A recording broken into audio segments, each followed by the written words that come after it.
What's going on, guys? So today I want to talk to you a little bit about my crew cab Vortec 454 that I carb swapped when the harness burnt up and the ECU burnt up. So I've been driving the truck here and there, and it runs good. I'm happy with it. As far as the carburetor goes, you know, it's going to do only so much. I mean, it's only a $150 Amazon carburetor, so it's going to do what it does. I didn't want to spend a $600 on like a good Holly or something, or even more, because I wasn't sure if I was going to keep it this way or not.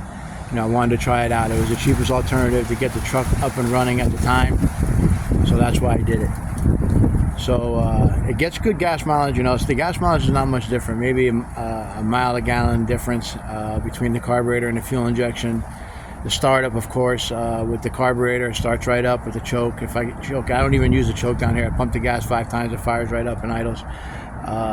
Fuel injection was the same way. Throttle response suffers with the carburetor. It's not as crisp as it was with the fuel injection, I'll give it that.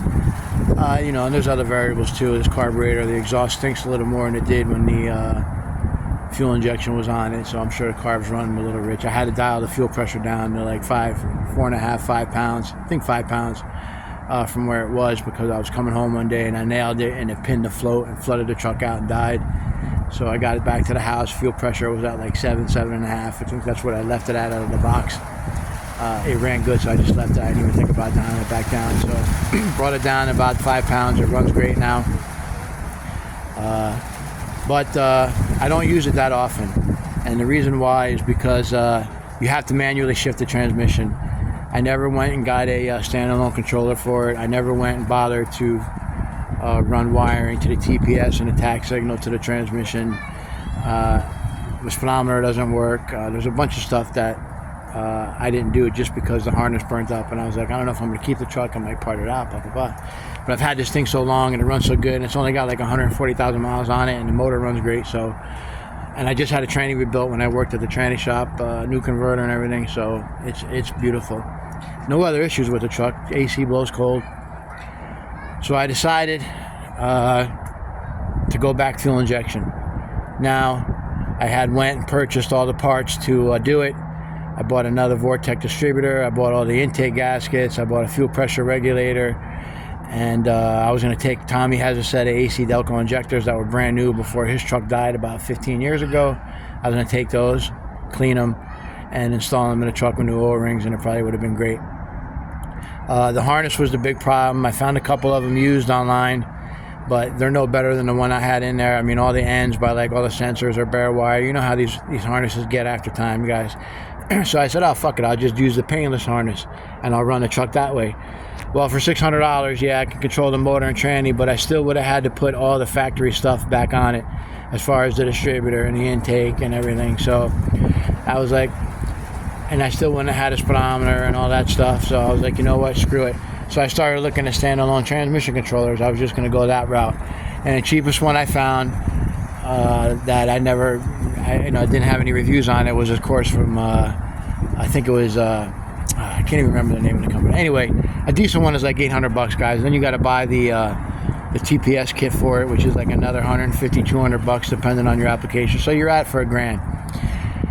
So I was looking up tranny coolers. I was looking up transmission controllers, and Aces popped up, and I saw their ad for their kill shot. It was $699 or $599 for the kill shot, and then if you wanted a transmission controller, it was like another $400.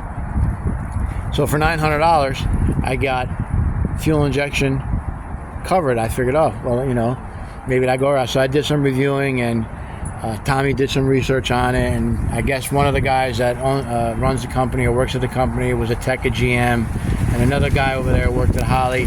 I don't know whether they were, you know, data writers or if they were sweeping the floors, but that's what we gathered. So I decided to try it. So I pulled the trigger and I bought the kill shot kit with the transmission controller from Aces. Now I paid up for this thing, guys. I didn't get any discount, you know, nothing. You know, I told them I had a little YouTube channel and I was going to show how the product goes and everything, and they were like, hey, that's great, you know, and pretty much that was it. I didn't expect anything, but I figured I'll show it to you guys. and you can see what it's all about. I'll show you how it installs. Most of the time the people bitch about this system not working, or any other system for that matter. It's because they don't know how to wire it correctly. So I'm going to show you how to wire this thing correctly, install it correctly, and make sure it's working correctly. Now, I could have got the distributor with it that works with their timing tables and their controller and all that, but I didn't. I want to see if it'll work with the HEI distributor that I have. If not, $280, I'll get the distributor and I'll plug it in down the road and we'll make it happen. I'm also going to make it work with the factory OBS fuel system. I'm going to go at the lines where they connect towards the front. I'm just going to disconnect them. I'm either going to bend new lines and flare them, or I'm going to just get AN fittings and braided or push lock or PTFE and run that all the way up to a fuel pressure regulator on the firewall that I can dial in where I want, and then into the TBI. So let me show you what we got. I'll start first thing. This is your wideband O2 sensor. Now this kit only comes with one. I'm not going to open up. You guys know what an O2 sensor looks like. It only comes with one. There is provisions, from what I understand, if you want to run two, you can. But this truck has the flange, 2 into 1, and then it breaks off into 2. So what I'll probably do is just run in 4 the flanges. I'll probably just run 3-inch single all the way back and put the O2 sensor there, so it's reading both banks. What else? This is the 5-inch screen that they give you. Pretty much it has GPS speedometer, and all your vitals are in there and everything. The holder for the screen is right there. Wiring harness right in here. Everything labeled. There's no instructions, guys. 0 instructions. So if you never did this, don't think you can do it. Unless you do some research or go online and watch a couple of their videos. I don't even know if they have any.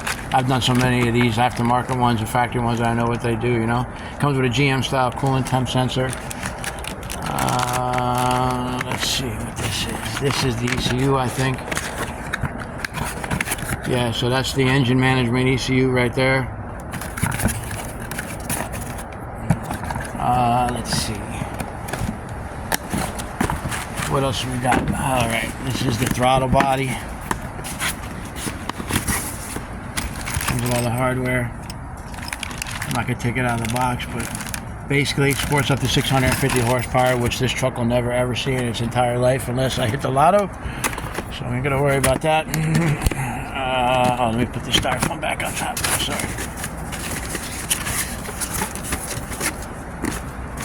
Keep her all packaged right till I get ready to install it, and then we'll go over it like step by step, like I said. Also comes with the quick draw transmission controller, and that basically it's its own standalone harness right there. For the 4L60 or 4L80, the ECU is right there. Basically looks like the one for the engine. You get your mounting hardware with your isolators. They give you a keychain and a couple stickers and USB thing so you can dial it in with your laptop. So all this stuff here is going to go on my 454 Vortec. Is the hood open? No, I closed the hood and the doors are locked. So I'm going to put all that stuff on here, guys, and I'll do a bunch of videos showing you how to install it, doing it the right way, routing everything the right way. I'm going to try to mount both ECUs inside the truck. I think I can. If you can, that's the best way to do it. Keep everything out of the elements, even though everything's water resistant. You never know. So yeah, just wanted to give you an update on what's going on with this thing. I know everybody's going to probably be like, well, you went from fuel injection to carburetor, now you're going to TBI, which is worse than what you had on a truck. In theory, yes. If it was a 40-year-old TBI system, I would say yes, it's worse than what was on the truck. But the newer style TBIs and all the new technology now, guys, everything coming out, I'm pretty sure this TBI system is going to probably be a little bit more efficient than the sequential injection that was on this truck from the factory. Being the fact that I can go in there and tune it and make my own fuel tables and make it run how I want to run, make my own timing tables and everything, I can get the truck dialed in so it runs perfect, way better than it ever did at the factory. So that's going to be it for today. Oh, one more thing. So I told you I ponied up for this kit. I didn't ask for any rebate or anything. I wasn't looking for any rebate. I was happy to try it out for the price. So not only did I pony up for this kit, but I ponied up for their wild, is it the Jackpot Light? Yeah, Jackpot Light. So this right here, that's the harness. I'm not going to take it all out of the box, guys. That's the ECU, that's the screen. It comes with an O2 sensor, just like the other one, and it comes with the GM style coolant temp sensor. They call it the Light because it only comes with one O2 sensor, and I opted to get the transmission controller for the 4L80 for that too. That is going to go on the 5.3, and the 4L80 that's going in that short bed truck up the street that I did the power window conversion to. So that's what this is for. With the transmission controller, guys, it was $800 and something. So I said screw it. So I ponied up for both kits. I'm at like $2 grand, $1,900 and change for both of these kits. But if they are what they are and they do what they're supposed to do, I'm more than happy to spend the money. So look for videos on both these kits being installed. Once the motor and tranny are in that short bed truck, I'll get on the LS one. But right now I'm gonna handle the kill shot on this truck. So guys, take it easy, and I hope you're looking forward to what's coming up. More videos on the Chevelle coming too. We got problems with the brakes. They sent us the wrong brackets for the rear end for the brakes. They're not for C-clip eliminator, so we got to call them up and get everything straightened out. They sent the wrong hardware kit when they said they didn't send it. Tommy called up. They sent another one. He had to pay for it, $20, and it's the wrong one again. It's not even the one that we need for that kit. So I know they had World Cup going on, so maybe they're a little out of sorts. So we'll see what happens. Get that all straightened out, and then we'll get those TBM brakes installed on the Chevelle. Take it easy.